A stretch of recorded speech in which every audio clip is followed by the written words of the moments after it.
Well, hello, Nativity Bible Heads. It is Dr. Wayne, and it is time for Sunday morning Power Bible Study. Yeah, June 27th.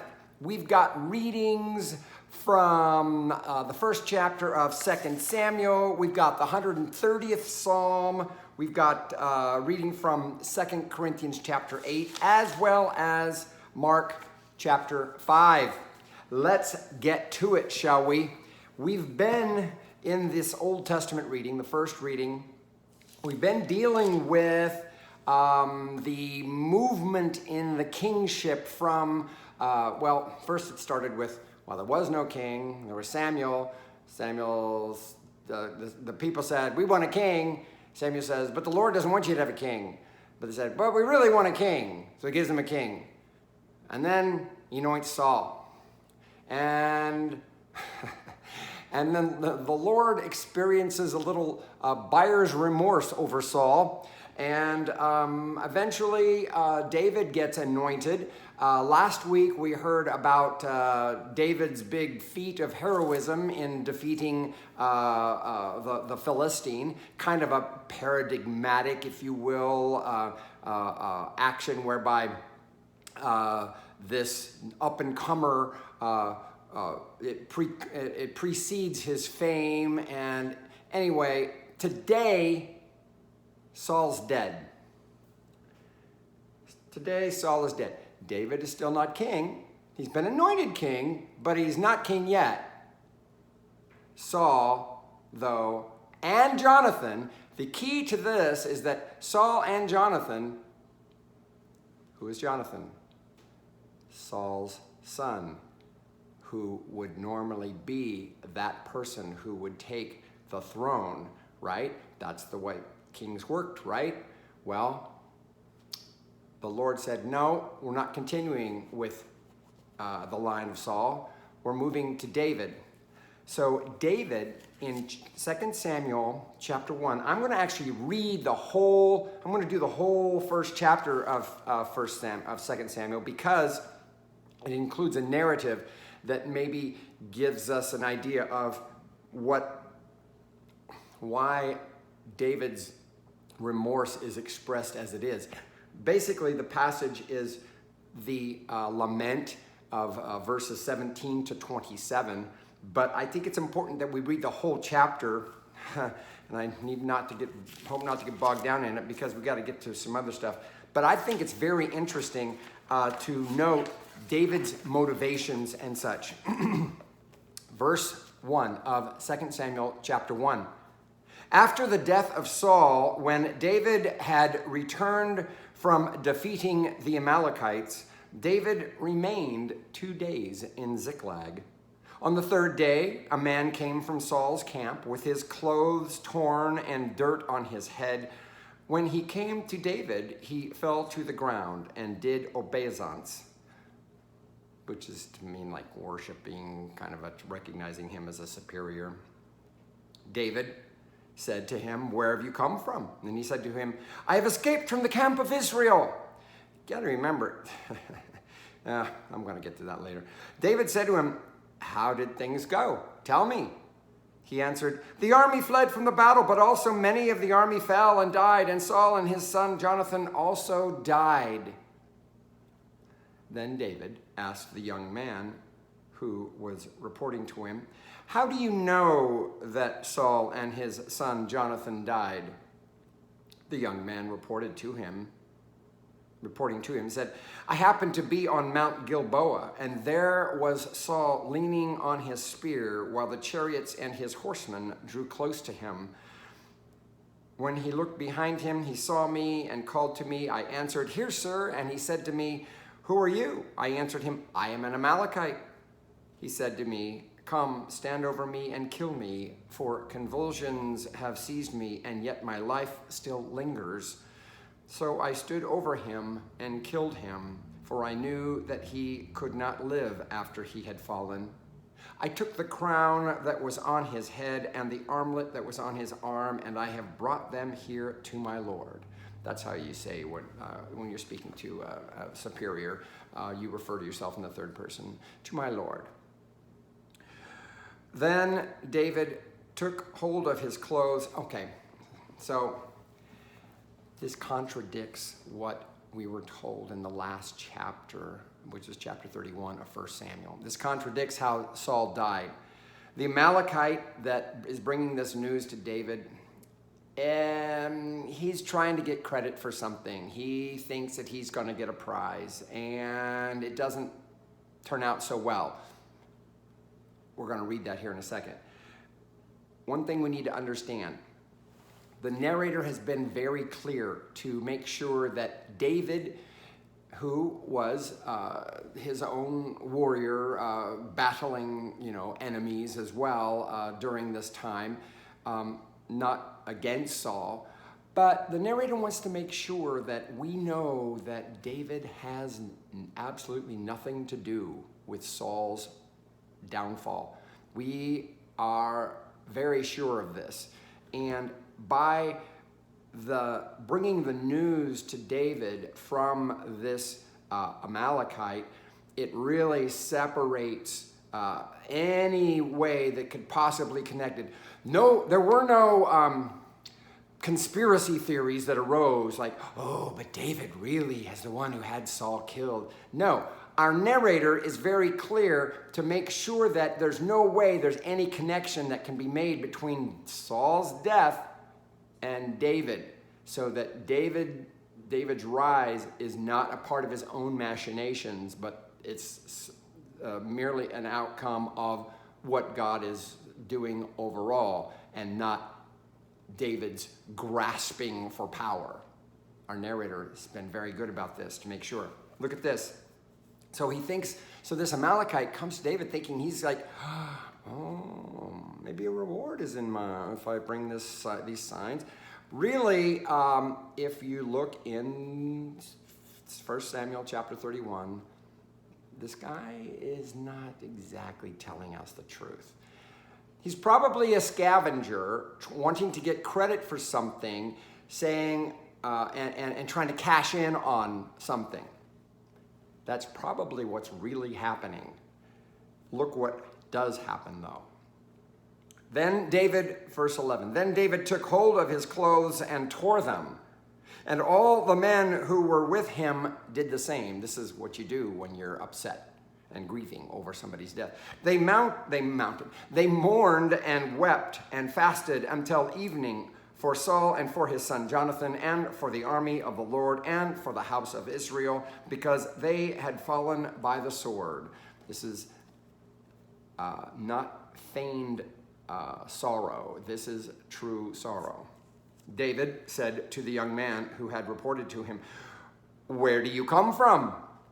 He answered, "I am the son of a resident alien, an Amalekite."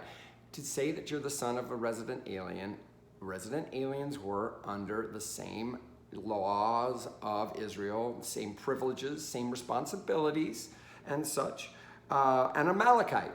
But the Amalekites have a reputation, if you will, for being scavengerish. And look at what, David had just gotten done defeating the Amalekites.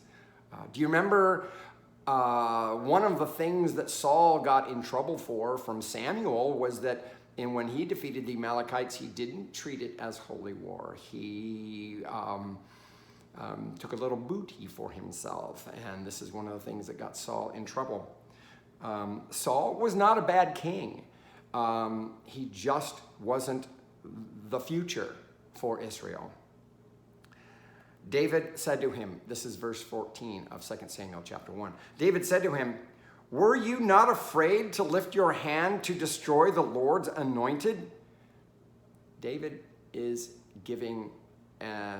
reflects an attitude that Saul, even though David knew he was the future, he had the utmost respect for God's anointed. And that's how he saw Saul. Even though Saul had been rejected, it was not something that David relished in. Our narrator is very clear to make sure that we get that David is not grasping for anything. This is just this. He's he's pure of heart, the purity of heart. That's what the narrator is trying to help us get. Then David called one of the young men and said, come here and strike him down. So he struck him down, and he died. David said to him, your blood be on your head, for your own mouth has testified against you, saying, I have killed the Lord's anointed. This is even more evidence for that this was true remorse on David's part, that he had the man who gave him the news killed. David may have suspected that this man was trying to cash in on, take advantage of a situation. He might have known that he was lying. We don't know for sure. All we know is that this end for this man is not unjustified. Verse 17, David intoned this lamentation over Saul and his son Jonathan. This is where our passage picks up. Our passage started out with just saying verse 1, which stated the death of Saul, and here is the introduction into this lamentation. And his son Jonathan. Verse 18, he ordered that the song of the bow be taught to the people of Judah. It is written in the book of Jashar. This is kind of a parenthetical statement, but it is very educational in that it tells us that there were literary resources that our writers used in the Old Testament, and they sometimes would refer to another book. It's like, well, wait a second, where is that book? Well, we don't know. It doesn't really matter. The only thing that does matter is what is snipped for us. He said, all right, this is where the poetic portion begins. Your glory, O Israel, lies slain upon your high places. How the mighty have fallen. That's kind of a refrain. Oh, how the mighty have fallen. You'll hear it again. Tell it not in Gath. Proclaim it not in the streets of Ashkelon. Or the daughters of the Philistines will rejoice. The daughters of the uncircumcised will exult. In Hebrew poetry, there is a parallelism of lines. We hear this in the Psalms a lot. This is an example of that. Parallel lines are two lines that essentially say the same thing using different language, synonyms, things that mean something similar. Frequently, there's a slight escalation in the second strophe, but not always. Sometimes it's just a restatement of a different, in a different kind. It basically means the same thing, but the poeticness of it all, the poeticness is not realized in rhyme, it's realized in meaning and meter. The meter of this is what we call a 3/2 meter. I'm not going to get into all that, but the bottom line is this. You know how when we hear music in a minor key, that it's like we know it's a little bit sad, that minor key. I really don't know what a minor key means. I just know what it sounds like, okay? And it's one of those things that makes us feel a little bit more sad, a little doleful, okay? That's the kind of meter you have for this, which tells us it's a sad thing, a lament. And of course, if you're up on your biblical geography and you see this mention of Gath and Ashkelon, it's like, oh, those are Philistine cities. Yes, they are. It's basically saying,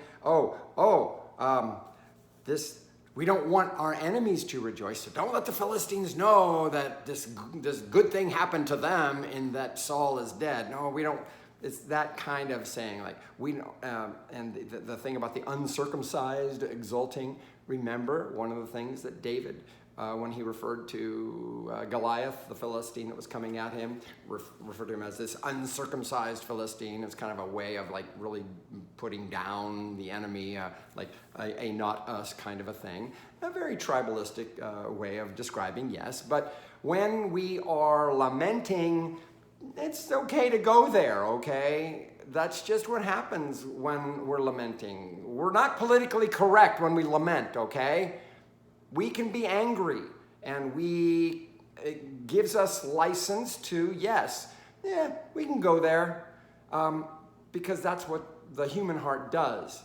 And that's what Lamentations, that's what the book of Psalms does in its poetic expression of things. It expresses that the human heart feels what the human heart feels. We go where we go. We like what we like. We feel what we feel. There's something divinely ordained in the fact that, the human expressions are real. We don't need to filter them through our political correctness. That's okay. That's one of the things that the Bible teaches us, okay? That doesn't mean we build theology from it. That doesn't mean we build public policy from it. It just means that it validates the human experience, if you will. Verse 21. You mountains of Gilboa, let there be no dew or rain upon you, no bounteous fields. What happened on the mountains of Gilboa? Oh yeah, if you read 1 Samuel chapter 31, you'll see that's where Saul and Jonathan, that's where they died in the battle. For there the shield of the mighty was defiled. The shield of the mighty is reference to Saul and Jonathan. The shield of Saul, anointed with oil no more. They would the shields back then were made of leather, and they would keep them from becoming brittle by making them battle ready by oiling them. Okay. From the blood of the slain, from the fat of the mighty, the bow of Jonathan did not turn back, nor the sword of Saul return empty. Here's the reference to Jonathan. Saul and Jonathan, beloved and lovely. Now here he goes into the lamentation where remembering them when they were alive. Saul and Jonathan, beloved and lovely, in life and in death, they were not divided. It's speaking a little bit well. They were a little bit divided in life, in that Jonathan was really palsy-walsy with David, and Saul was a little bit like this David guy. Saul tries to kill David several times. When we do our remembering, we gloss over things like that. We don't have to get that, we just got to deal with what's there. They were swifter than eagles. They were stronger than lions. Verse 24. O daughters of Israel, weep over Saul, who clothed you with crimson in luxury, who put ornaments of gold on your apparel. This is reference to the fact that Saul's kingship, it wasn't a bad kingship for the people. The people, it brought prosperity, and David doesn't say that there's anything wrong with that. But this is another way for him to build up the legacy of Saul so that he is not put down in a way of like remembering him poorly. You want to remember the dead? You want to remember the good that they did? That's what this teaches us. Like we didn't know that, but here's why. Verse 25, how the mighty have fallen in the midst of the battle. Jonathan lies slain upon your high places. He mentions that already. I am distressed for you, my brother Jonathan. Greatly beloved were you to me. Your love to me was wonderful, passing the love of women. Okay, a lot of times people, one of the alternate readings for last Sunday that we didn't read, the David and Goliath story, was an alternative choice of a story of David and Jonathan that spoke of their connection, their bond. I think that the reason why we have this emphasis in Scripture is not that there was, not that there couldn't have been, but some people suspect that, is there some sort of a homosexual relationship between Jonathan and David? I don't think that's necessary. Not that there's anything wrong with that, as they would say on Seinfeld. But here, we want to consider this. Jonathan's, if you think about it, David, in his acceding to the throne, he's taking the place of Jonathan. Jonathan is the son to whom, by right of sonship should go, but it doesn't. But the connection between David and Jonathan, like a husband-wife, if you want to think of it like that, is like, it's almost as though it passing to David is like it is passing to Saul's son, in that the bond between David and Jonathan was so tight. I think that's what the point is of the kind of language that we have in Scripture with regard to David and Jonathan being so together, so tight. I believe that David's accession to the throne is justified, therefore, by this bond that he had with Jonathan. I think that's another way of the narrator legitimizing David's accession to the throne. Last verse, how the mighty have fallen and the weapons of war perished. There you have it. 2 Samuel 1 in its entirety. We got to move on. 20 minutes on that one, all right? Going to Psalm 130. Remember, when we have the psalm in our track 1 that we have of our Revised Common Lectionary readings, that frequently occurs as a congregational response to whatever we just read in the narrative. Listen for this. Psalm 130. Out of the depths have I called to you, O Lord. Lord, hear my voice. Let your ears consider well the voice of my supplication. If you, Lord, were to note what is done amiss, O Lord, who could stand? For there is forgiveness with you, therefore you shall be feared. I wait for the Lord. My soul waits for him. In his word is my hope. Think of the attitude of David, the attitude of lamentation, and looking for comfort from the Lord. I wait for the Lord, my soul waits for him. In his word is my hope. Verse 5, my soul waits for the Lord, more than watchmen for the morning, more than watchmen for the morning. O Israel, wait for the Lord, for with the Lord there is mercy. With him there is plenteous redemption, and he shall redeem Israel from all their sins. And always these psalms that start out with an exclamation of, oh, woe is me, they move through that and frequently move to hope. This is what we see as a paradigmatic expression of faith, a paradigmatic expression of lament, a paradigmatic expression of praise. We start with, oh, woe is me, and we end up with, how great is the Lord, and there's a supplication there. I'm not going to spend any more time on the 130th Psalm. We're moving on. 2 Corinthians chapter 8, verses 7 through 15. This is Paul again. We've heard a lot from Paul on this. I think I don't know if this is the last of them. I don't know if it's next Sunday also or not, but this might be the last of it. In this, okay, I'm just going to start reading and then I'll get into it. Verse 7 of 2 Corinthians chapter 8. As you excel in everything, in faith, in speech, in knowledge, in utmost eagerness, and in our love for you, so we want to excel also in this generous undertaking. Paul is talking about a collection that he is making for the impoverished Jewish Christian churches in Jerusalem. Where is Paul? He is out in Gentile territory.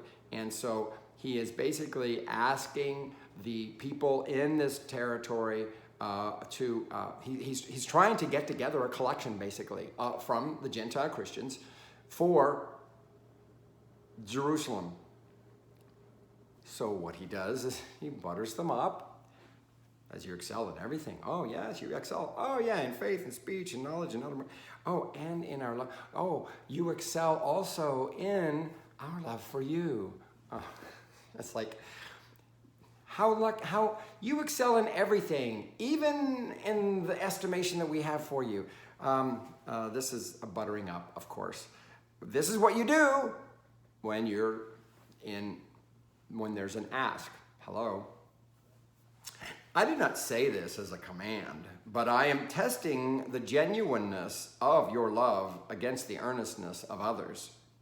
For you know the generous act of our Lord Jesus Christ, that though he was rich, yet for your sakes he became poor, so that by his poverty you might become rich.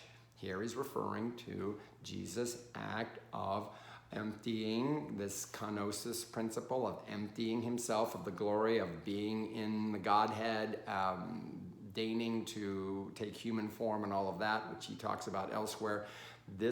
He uses the example of Christ's incarnation as an example of how a way of being, a way of our heart, that we should be willing to empty ourselves of whatever riches we have for the benefit of those who need it. He's using, as our Lord is, as our Christ is, so should we also be, is kind of the way he's saying.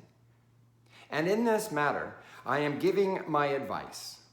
It is appropriate for you who began last year not only to do something, but even to desire to do something. Now finish doing it, so that your eagerness may be matched by completing it according to your means. He's saying you made this commitment.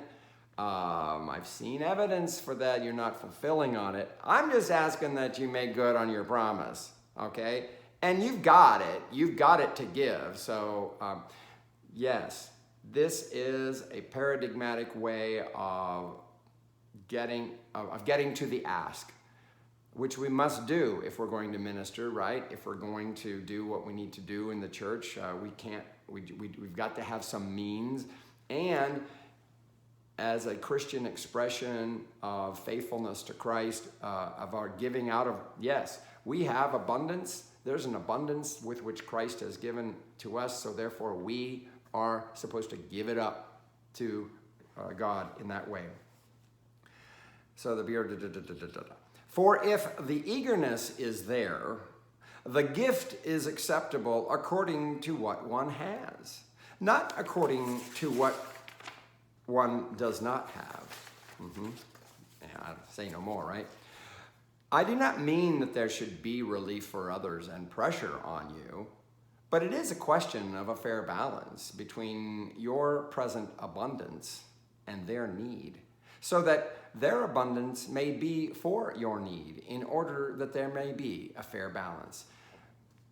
Yeah, Paul is introducing a principle whereby we recognize that, if there is lack and I have abundance, there's this natural thing of like, I should want to balance that out. We don't like the labels that have come to be put on stuff like that, but yet it is reflective of a socialistic kind of thinking.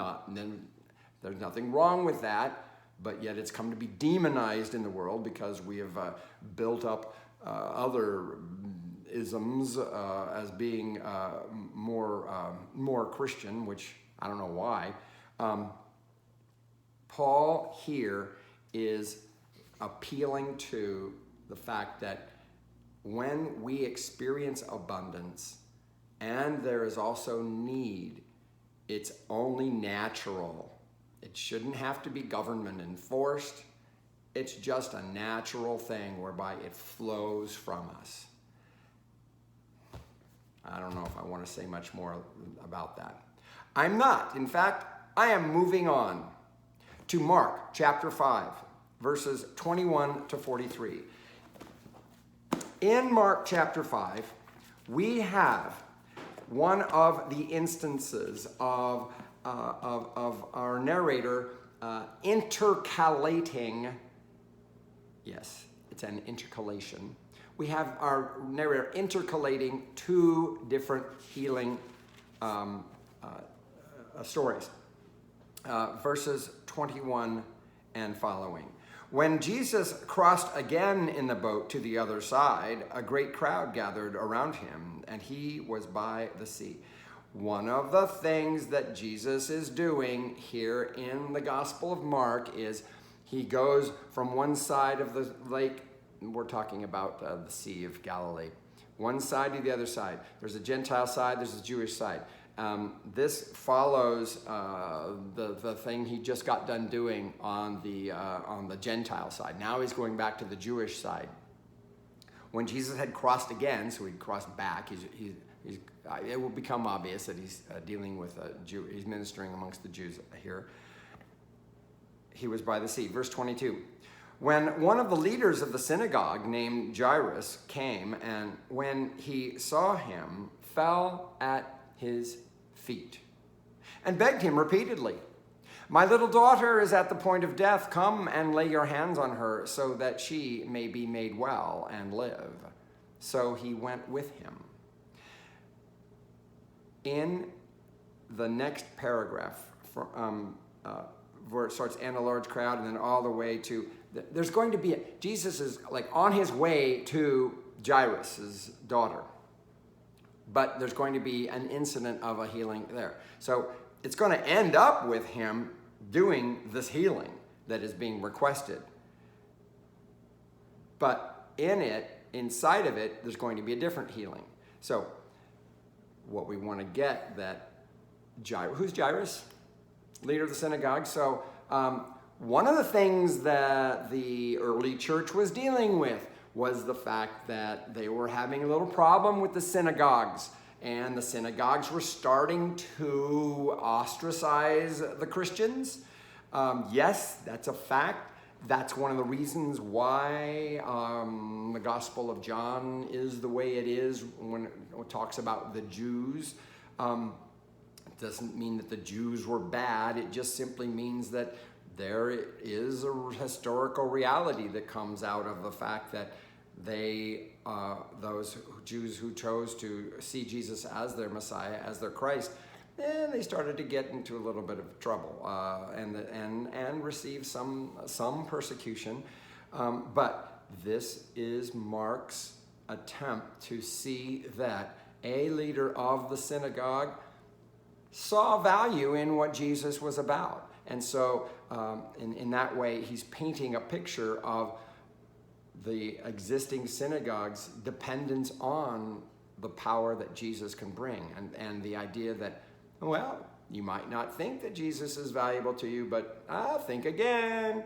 Jairus recognized value in Jesus. Maybe you should too. It's that kind of a thing.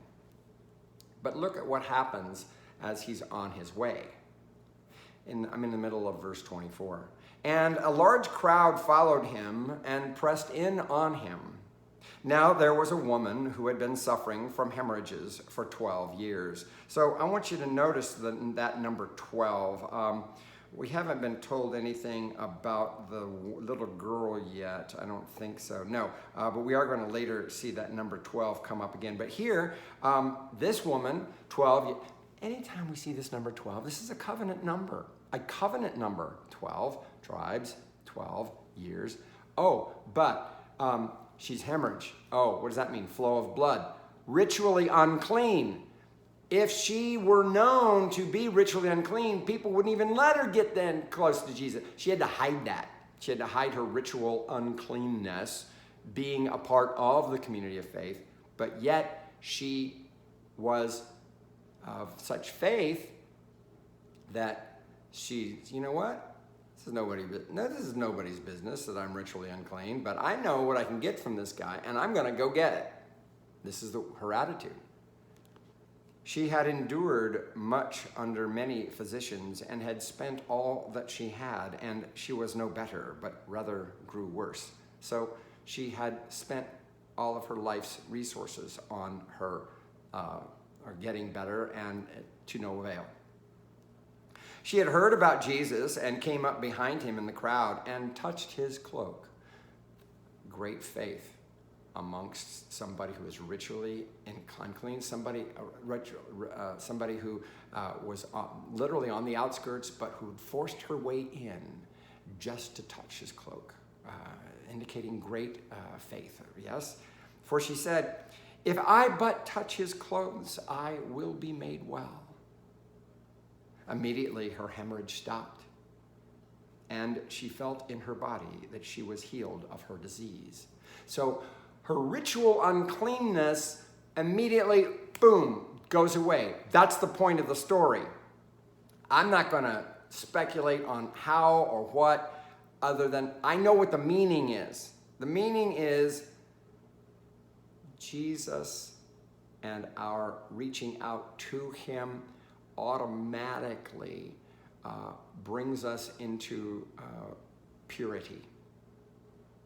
Our longing for Jesus, our ability to reach Jesus, to grasp Jesus, this automatically brings us into the center, okay? Which is where to feel his power. It's automatic. There are no rules, there's no rituals around that. Immediately aware that the power had gone out from him, Jesus turned about in the crowd and said, "Who touched my clothes?" And of course, this is all posturing. We know that Jesus doesn't have to do something like this, but this is how our narrator emphasizes the lesson that is being learned and being taught. And his disciples said to him, "You see the crowd pressing in on you? How can you say, 'Who touched me?'" The disciples are usually a little bit dense. This is where they're being a little bit like, yeah, well, good point. Yeah, mm-hmm. He looked all around to see who had done it, but the woman, knowing what had happened to her, came in fear and trembling, fell down before him and told him the whole truth. She's like, yeah, this is what I did. And people, okay, so don't get on Jesus for saying, well, wait a second, this is the Son of God, and he knows everything. God knows everything. But don't ruin the story, okay? The story, there's no suspense, there's no drama. We want that. Our narrator is creating something here, so let that happen, okay? She told him the whole truth. Verse 34, he said to her, "Daughter," the word daughter. We had the word daughter earlier. Frequently, Israel is referred to as a daughter, treated as in this feminine sibling way. Daughter, that's not sibling. That's parental to child type thing. But this is the way God was with Israel, as though God was, nurturing this daughter. So the word daughter kind of emphasizes the relationship, paternal to child, a relationship of God to Israel. "Daughter, your faith has made you well. Go in peace and be healed of your disease." She'd already been healed, and she goes, got to think about what's Mark's point. Jesus is on his way to healing a leader of the synagogue who is in the center of the life of Israel, and on the way, healing is brought to this one who is on the outskirts. So the movement of the entirety, the center and the periphery. Jesus' touch brings everybody into one giant whole. Let's finish this up because I got to get this done. While he was speaking, some people came from the leader's house, Jairus, to say, "Your daughter is dead. Why trouble the teacher any further?" But overhearing what they said, Jesus said to the leader of the synagogue, "Do not fear, only believe." It's like Jesus saying, I got this, okay, I got this. He allowed no one to follow him except Peter, James, and John, the brother of James. Jesus frequently only took these handful, these were his inner circle, if you will, of the disciples. When they came to the house of the leader of the synagogue, he saw a commotion, people weeping and wailing loudly. This is what you did when there was a death. You hired mourners to do this. When he had entered, he said to them, "Why do you make a commotion and weep? The child is not dead, but sleeping." I don't know. Was she really dead? Maybe they just thought she was close to dead. We don't know. Would Jesus have lied? Is Jesus lying here and saying that? Or is he just joking? All we know is this is set up for a dramatic finish, okay? Verse 40. And they laughed at him. Then he put them all outside and took the child's father and mother and those who were with him and went in where the child was. He took her by the hand and said to her, Talitha cum. This is Aramaic, which means, little girl, get up. And immediately the girl got up and began to walk about. She was 12 years of age. There's that number 12. I told you it was going to come back. That's the emphasis on the covenant nature of the covenant relationship of God with Israel, the 12 tribes. This is how we know this is work he is doing amongst the Jews. At this, they were overcome with amazement. He strictly ordered them that no one should know this. And told them to give her something to eat. This is about we have that frequently, that theme in Mark's gospel, the hiddenness. Don't tell anybody because, well, the right time had not yet come. I think I've made my point here. I don't feel like I need to wax on and on and on. I've been 41 minutes into this. I try to get it done in less than 45. To give us a break until worship, if you do this at 9 o'clock. But there you have it. Until next time, peace.